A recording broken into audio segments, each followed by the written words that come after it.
Yggdrasil, tree of life, and the 9 worlds of Norse mythology. In Norse mythology, Yggdrasil is the name of an enormous glistening ash tree that cradles the 9 realms of the cosmos within its branches and roots, thereby connecting all things. The holy tree is evergreen and is covered in moist white loam. It supports all of creation, gods, giants, man, and beasts, some of which eat directly from the branches and roots of the tree. Yggdrasil is also called the world tree or tree of life because it contains all the worlds and represents the cycle of birth, growth, death, and rebirth, the true principles and meanings of the tree, as well as all Old Norse religion and myths, are profound and complex, yet strikingly beautiful. The full meaning of Yggdrasil cannot be covered in one article, therefore, this serves as an introduction to the basic concepts of the world tree of Norse mythology. Sources of Norse mythology and cosmology. Norse mythology, primarily that of pre-Christian references, is a rich source of history of the Proto-Germanic and Old Norse cultures. It reveals the interconnectedness in which the people saw the world of gods,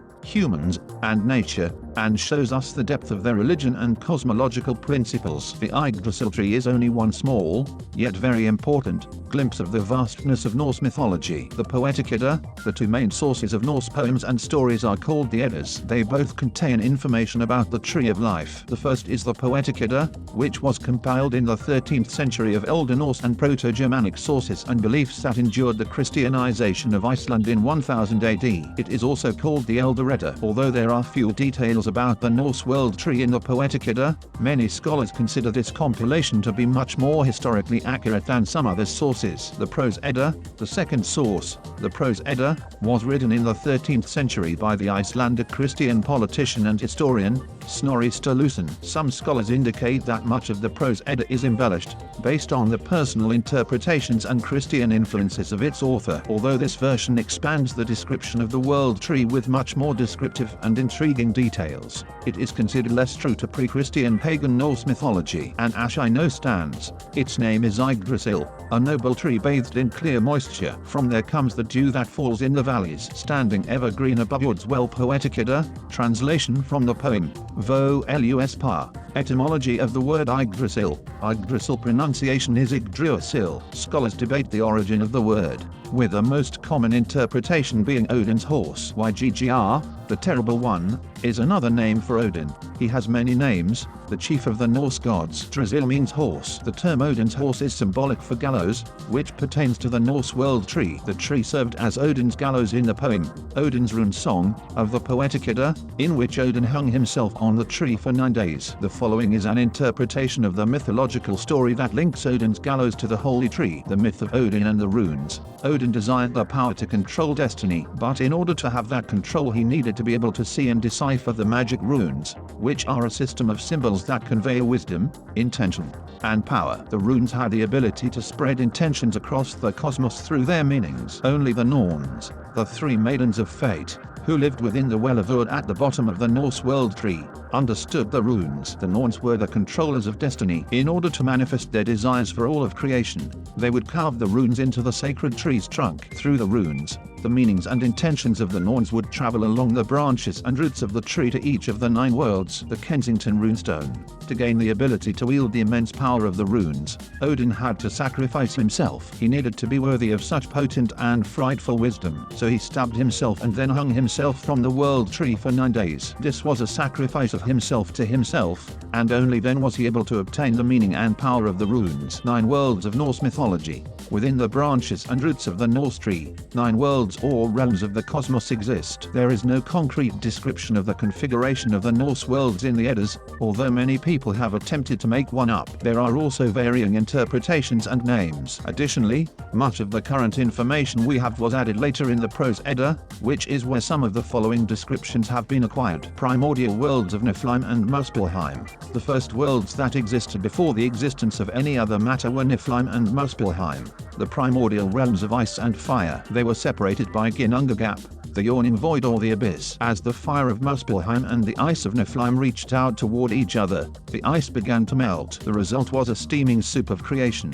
and the first being, the giant Ymir, was formed. The icy realm of Nephilim was populated with frost giants, while the fiery land of Muspelheim was populated with the Ilsjotni or fire giants. Asgard is the realm of the Aesir, the Norse pantheon of gods. These include well-known figures as Thor, Odin, and Balder. The world of Asgard sits high in the branches of Yggdrasil. Heroic soldiers who die go to Asgard after death. The best warriors are sent to Valhalla to eat and drink and prepare for battle in Ragnarok, the end of this cycle of the Norse cosmological world. Midgard, or Earth, sits somewhere in the middle of the cosmos under Asgard. It is the home of humans and is the only world that lies within the visible realm. All the other worlds are mostly invisibly, although they interact with the visible dimension occasionally. A burning rainbow bridge called Bifrost or a sprue, Aesir's bridge in Old Norse, connects Midgard to Asgard. Jotunheim, also called Ytgard, is the land of the giants, or more accurately from Old Norse, the Devourers.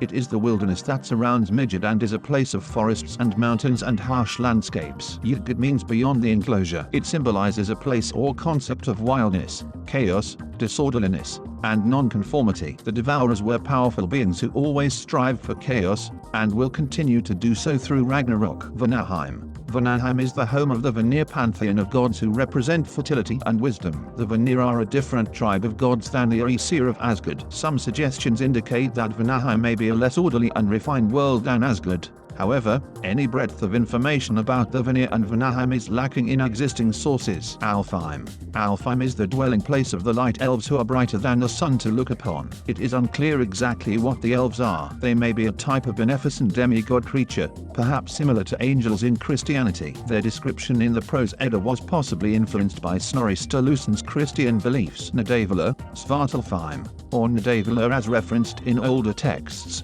is the land of the dwarves. They live under the ground and are brilliant metal workers who built golden halls. Helheim or Hell, the underworld of the dead, contributed to the Christian concept of hell. Unlike Hell of the Bible, Hell of Old Norse religion was not only reserved for sinners. All people went there, regardless of their morals and actions in their lives. Hel is also the name of the goddess who ruled over the underworld of Hell. 3 roots and 3 wells. The Norse tree of life has 3 enormous roots that extend far away. Each of them ends in a different world, and they each draw water from a different source. According to the poem Grimnismal, from the Poetic Edda, the 3 roots end in Hel, Jotunheim, and Midgard. Well of Urd. However, in the Prose Edda, the first root ends in Asgard in the heavens of the highest branches of the sacred tree. This root draws from a well called Ord, which means origin or past. It is also called the Well of Fate and is guarded by the 3 Norns. As previously noted, each day all the gods gather at Ord to hold council. Well of Mimir. The second route leads to Jotunheim. This root is nourished by Mimisbrunn, the Well of Wisdom, which is guarded by the giant Mimir. Mimir is the wisest being of all the cosmos, and he drinks from the well each day with the horned Joel. In another Norse myth, Odin was thirsty for wisdom, so he went to Mimir to ask to drink from the well. Mimir agreed, but only with the condition that Odin would sacrifice an eye for the drink. Thus, Odin dug out his own eye and threw it into the well. Then, as agreed, Mimir allowed him one drink of the Well of Wisdom. Well of Gylmir. The third route leads to Nephilim, which means abode of mist or mist home. It has the oldest well, Gylmir, which is the source of 11 rivers. A stag, Eikthyrir, feasts on the branches of the world tree, and from his horns flows the water that runs into Gylmir, thus feeding all rivers. Within the Well of Gylmir, there are innumerous snakes. The well is guarded by the dragon or serpent Nidhogg, a terrible creature that gnaws on the root of the tree. Other creatures that dwell in the tree. In addition to the animals already mentioned, there are other creatures that live in the Tree of Life. One of them is Ratatosk. He is a spiteful, tale-telling squirrel who carries messages to and from the serpentine dragon, Nidhogg. Another is the eagle who lives in the top branches of the world tree. Nidhogg and the eagle loathe each other, and the messages carried back and forth by Ratatosk consist of insults. Valine, Jirera, Dunare, and Dana, 4 stags that bound along the branches and eat the tree's buds. They represent the 4 winds. Additionally, the goat, Heidrun, lives in Valhalla. Instead of milk flowing from her udders, she produces an endless supply of mead for the warriors. In the poem Grimnismal, Odin says that the sacred ash suffers agony more than men know, because of the animals that chew the roots and branches of the sacred tree. Ragnarok, destruction of the world. The end of the current Norse cosmic cycle that some people mistake as the end of all time is called Ragnarok. The cosmos will end, only to be reborn again. However, during Ragnarok, there will be total and utter chaos. Everyone will be at war, and none will show mercy. Giants, gods, men, and creatures will all be at battle, and it will be a time of deep darkness and despair. Yggdrasil will shake and groan, and everything and everyone will be frightened. Nearly all beings and worlds will perish when the giants succeed in destroying the cosmos. The new cosmos, only two humans, Lif and Lithrasa, will survive by hiding themselves deep within Yggdrasil tree in Hodmimir's wood. This may be synonymous with the tree itself. Then, once the fire and chaos have died down, they will bear offspring to begin a new cycle of existence. A few gods will survive. Worlds will be reborn, and even the sun will give birth to a new star. A new cosmos of peace and tranquility without a hint of evil or despair will reign. Though no source explicitly reveals what happens to the sacred tree after Ragnarok,